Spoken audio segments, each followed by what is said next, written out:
So when this arrived, it came with this booklet here, which I really personally feel is the meat of this deck. The soul of this deck is here.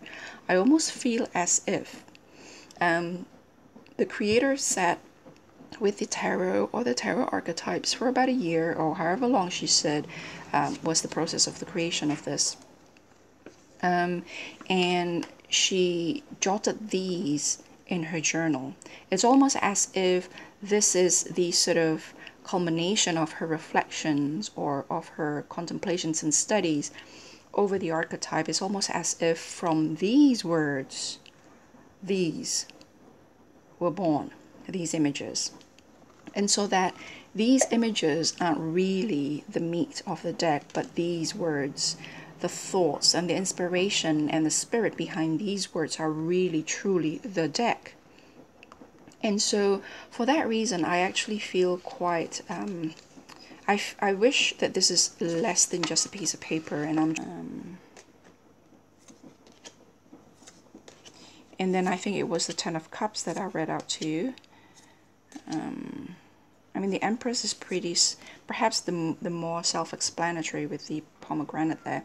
I actually thought that that was a High Priestess for a while when I first received this deck. And I was reading that as High Priestess, which, you know, as I kept reminding myself of what Joach Bendoff said about no accident, no mistake. No accident is a mistake. I mean, that sense of, I mean, that's leaf, but you can feel that's almost like a wing. And so sometimes the images, sorry, I should be up here. Sometimes the images, sorry about that. So sometimes the images are quite vocal, but sometimes they're not. So like this one here. So let's start with this. You've seen I pulled this in the roundup of end of last year video. This is the Ten of Cups. And the Ten of Cups says, a piece of infinity summoned forth and unready. And someone asked me, how is that a Ten of Cups? And immediately when I see this, I get nothing. As soon as I read that though, a piece of infinity summoned forth and unready. A piece of infinity summoned forth and unready. And then I look at this image, I immediately got a glimpse of an understanding. I immediately got a flash of understanding that went straight to the gut without having any verbal, rational processing that I am normally so fond of engaging. Because that is the only way, well, that's not true.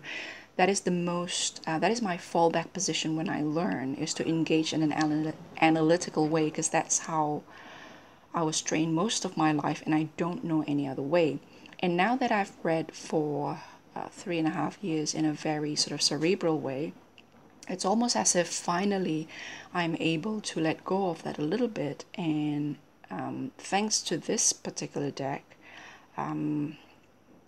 I am suddenly taken into a place in my mind where I can finally understand what intuitive reading is for me. This really have given me a new understanding, or a new nuance in my understanding of what intuitive reading can be, or might be, or at least is for me. So that is, it looks like that infinity symbol, you know, the back of the Mary L tarot has two snakes, I think, that are eating its own tail, and then they're together, they are joined, if you remember that. I can't remember what it's called. So it's not quite the infinity symbol, but it's kind of, in my mind, it's a combination of that infinity symbol plus that the snake that eats its own tail, and there are two of them, and two of them are interlinked this way, like the number 8. And so suddenly I see this infinity here, and then combined with that word, infinity summoned forth and unready. Where is it? A piece of infinity summoned forth and unready. Suddenly this just takes a whole other meaning. But that would not have transpired without my encountering the words. Maybe because there is a visual quality to reading the words like this. Maybe encountering the words first before I encountered or before I let myself dive into the images might have something to do with that. I don't know. Let's take another example, which is the Ace of, what was it? I think it was the Ace of, sorry, this camera is really awkward. The lens is over here, but the microphone is over there. And so this is why the position sometimes is in an angle like this, in a bit of an angle. It isn't solely for the purposes of artistic expression, but it's actually quite functional as well. So where is that? I think I've had that. It is very warm and very humid. Here is too humid and too warm for my liking. I prefer it to be too cold. Sometimes you can see there is that reminiscence of that crown of victory. What do you call that? That you often see in Roman depictions of.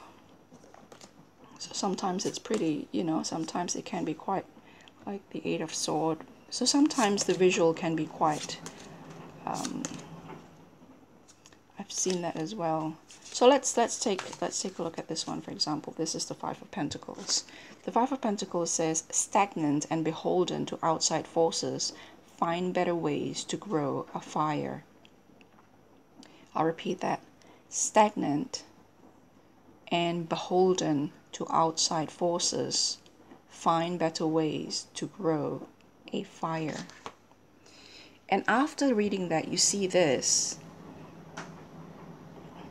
I don't know. Are you experiencing that right now after you heard that? I don't know, but it definitely changed how I see this.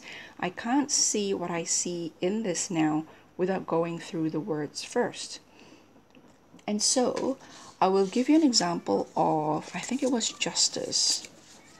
The Justice card. I had this image in my mind, and when I turned to the Justice card here, I was a little disappointed because I thought what I see in my mind's eye when I read the haiku or the couplet is more powerful for me personally than what I found here. Excuse me. So Justice, it's so very hot.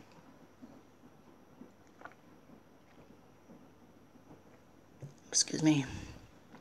I was dehydrated. I woke up with a headache. It's I need to drink regularly. So Justice here. Let light hold the tension as a flower's weight shift from a single petal fallen. Let me read that to you again. Let light hold the tension as a flower's weight shift from a single petal fallen. In my mind, after I read that, I had this image of a flower, a bloom, one petal dropped, and the way of that flower shifted from this way to that way, and then this bright ray of sun came passing through in a place that was previously blocked by this bloom. As beautiful as this bloom is, in this scene in my mind, as I read that, there's the sun that is trying to go through the sun light, and as the petal drop, the way of the flower shifted, exposing a way for the sun to come through. And then I saw that, and it's almost as if, to me, I don't know, it doesn't really, I suppose you can say that there is a sort of pulling,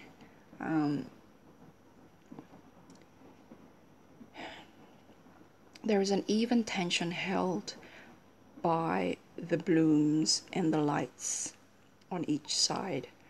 And so that when the bloom moved, there's more of the lights.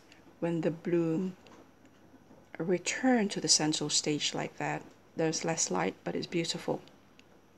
when the bloom is removed away from the center stage, you don't see as much beauty, but you see more light.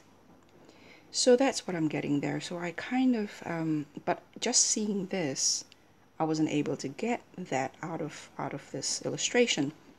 So this illustration, in my mind, my thought is this at the moment, how this deck works, or how at least how this works for me. This does not illustrate the 8 of, or this justice. So this does not illustrate justice. This illustrates the haiku or the couplet or the poem that the creator have birthed, or that the creator gave birth to in relation to justice. So what is related to justice is her poetry here, or her haiku, or her couplets here. In this particular, the couplet about justice. I'm sorry, I have to take my glasses off because I am perspiring and my glasses keep sliding down my face. So, first world problem, I guess, yeah. Let light hold the tension as a flower's weight shift from a single petal fallen. So really, that's her take on justice. And then, this illustration is an illustration of her take on justice. This is not an illustration of justice. This is an illustration of her take on justice. Now, that is pretty much true for every deck created, really. That what you see is the creator's interpretation of the archetype. It's just that I think usually what we see in conventional modern 21st century tarot decks are that each card would be a visual interpretation of the card by the creator. In this case, the interpretation of the card by the creator is really in prose and poetry. And then that prose and poetry is expressed in turn in illustrations. And probably that is why in the first instance, when you just look at the illustration, it doesn't seem to make sense. And you just think like, what are we looking at here? We don't get it. Or I didn't. But as soon as you read the proses, and if you read the proses, bearing in mind the archetypes of the tarot, and then and only then allow yourself to explore the illustrations, to me it felt that that might be the key to appreciating this deck. And that is the case perhaps because what we are seeing here in this very unique deck is that the cards aren't the visual interpretation of tarot by the creator, but the interpretation of tarot by the creator in this deck is really the proses and the poetry and the haiku and the couplets and whatever you call this is, and that the pictures are in fact not an illustration of the tarot, but an illustration of the proses of these. I don't know if that makes sense to you, but that is my take on it right now. Yeah, that's all I have to say for now. And if I have any more to add after I spend a lot more time with it, I'll definitely come back at some point. Otherwise, I'll probably do that on my blog instead of coming here on YouTube. I don't know. But for now, this is my thoughts on the Ophidia Rosa Tarot by Layla and Olive. So I'll talk to you guys later. Bye.